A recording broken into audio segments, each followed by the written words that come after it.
দোকান আছে, ওখান থেকে 2টো প্যাকেট ও অর্ডার করে নিলেও হয়ে যেত। কিন্তু তোমাদের দাদা ভাই ঘরের রান্না খাবে, ঠিক আছে। এখন আমাকে আমি সকাল 8টার সময় ঘুম থেকে উঠেছি, উঠে ওকে 8টা থেকে প্রায় 10টা অবধি করে আমি ওর সঙ্গে কথা বলেছি,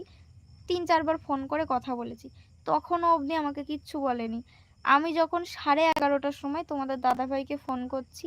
যে ও মিস্টার আমি কটার সময় রেডি হব স্নান করে,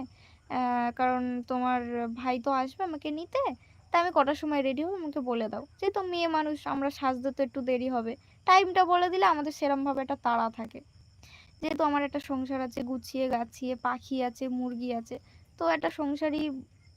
মানুষ বেরোলে তার অনেক কাজ থাকে যেগুলো গুছিয়ে তাকে বেরোতে হবে।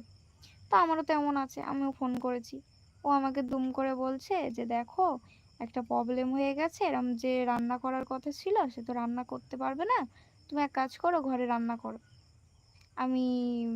ভাইকে পাঠাবো, মানে আমার দেওরকে পাঠাবে, এসে ভাত নিয়ে যাবে, মানে ও আর ওর ভাই খাবে আর আমি এখান থেকে খেয়ে যাব। এইবারে 11:30টার সময় সে আমাকে বলছে,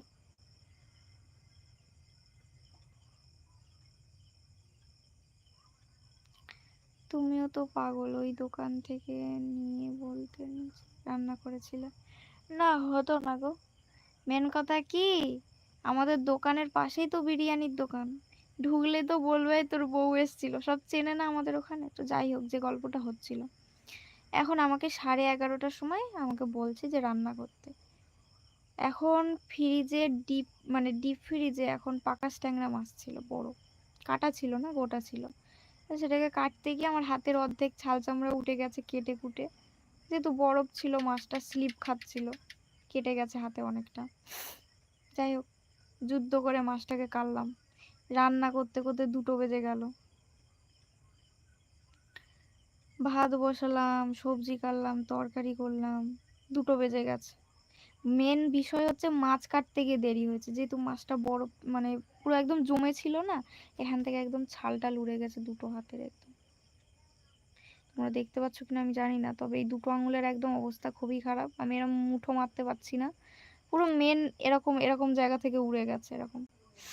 অনেকটা করে মাংস একদম খাবলে চলে গেছে, কিভাবে কাটলো আমি নিজেও জানি না। যাই হোক, এবার কি হলো, মাছ টাছ কেটে এসে ভাত ভাত করলাম, তরকারি সবজি কাটলাম, তরকারি করলাম, করে রান্না কমপ্লিট করে ঘড়ি দেখছি 2টো বেজে গেছে। এবার মুরগি ঘর পরিষ্কার করলাম, যেহেতু আমি 2 দিন ঘরে ছিলাম না, বাপের বাড়ি ছিলাম,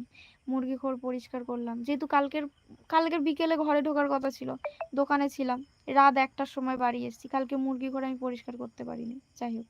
আমার পাখিটাকে স্নান করালাম, মুরগি ঘর পরিষ্কার করলাম, ওদের খেতে দিলাম। এবার এরম করতে করতে আমি স্নান করব বলে এবার জল টানছি, তখন দেখি না আমার দেওর এসছে, ঘরে ভাতের কেটলি নিতে এসে দেখি তখন 3টে বাজে, তখনও আমার স্নান হয়নি, কাজ করে যাচ্ছে।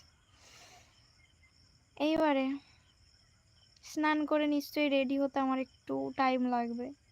1 ঘন্টা তো লাগবে, শাড়ি পরে সাজুগুজু করতে তো টাইম তো লাগবে, তাই না? তাহলে আমার যদি 4টে বেজে যায়, তাহলে তখন তো আমার দোকানে হালখাতা শেষ, তখন আমি কি কি করব, তোমরাই বলো, তখন তো হালখাতা শেষ হয়ে যাবে, তখন আমি কি কি করব। এইবার আমার তো মাথায় রাগ উঠে গেছে, আমি এত জিনিস কিনলাম শখ করে, আমি এত আশা করেছিলাম, আমি কেন যেতে পারবো না, তোমার ওই রান্নার চক্করে আমার যাওয়া হয়নি, এই নিয়ে আমি তুমুল ঝগড়া করেছি আজকে ফোন করে করে। তোমাদের মাছটা জল দিয়ে রাখলে কাটতে সুবিধা হয়, আমি জল দিয়ে রেখেছিলাম, কিন্তু কি বলতো আমাদের ডিপের টেম্পার বাড়ানো তো, পুরো মাছ একদম শক্ত কাঠ হয়ে গেছিল, ঠিক আছে, জল দিয়ে রেখেছিলাম কিন্তু সেই গলেনি মাছ, ঠিক আছে, আর যেহেতু আমি তাড়াই ছিলাম, তো কিছু করার ছিল না, এত তাড়াহুড়ো করেও আমার কপালে ছিলই না দোকানে যাওয়া, লেখা ছিল না। কি সুন্দর শাড়ি কিনেছি, কি সুন্দর ব্লাউজ কিনেছি, গলার সেট কিনেছি, জিনিসপত্র সব বের করে রেখেছি, মেকআপ করার জিনিসপত্র, জুতো কিনেছি নতুন, আরে বছরে একবার হালখাতা দোকানে, তোমাদের দাদা ভাইকে কালকে পছন্দ করে পাঞ্জাবি কিনে দিয়েছি, কি চুজ প্যান্ট কিনে দিয়েছি, সব কিনে দিয়েছি রেডি, দুজনে মিলে ফটো তুলবো, দোকানে বসে ভালো